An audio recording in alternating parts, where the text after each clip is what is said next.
Some flying kiss. Promote your social media. Yan. Thank you.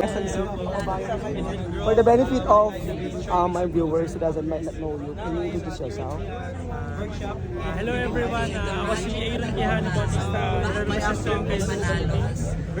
Tayo na, first national pageant ko, 2019 nag-pageant ako, pero ano siya, barangay pageant, sa barangay namin, Barangay Batasan Hills. At ayun, pinagkakabalahan ko, SK Gawad ako sa barangay namin, Barangay Batasan Hills. What are your preparations here in this pageant? Ayun, una pinaprepare ko, syempre yung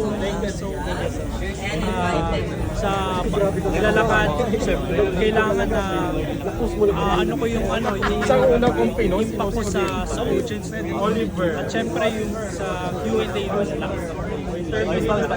What do you think is your edge here coming from this competition?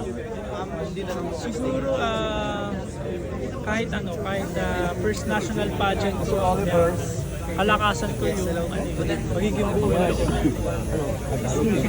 With the pressing issue right now about the flood control, what can you say something about the flood control in Quezon City?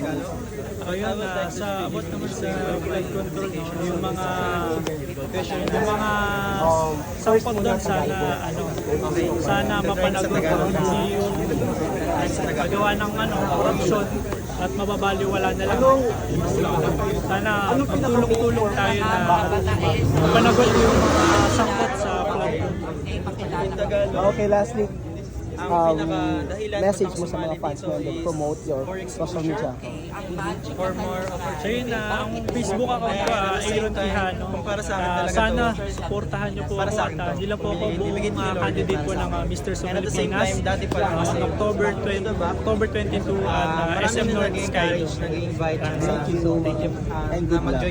Thank you.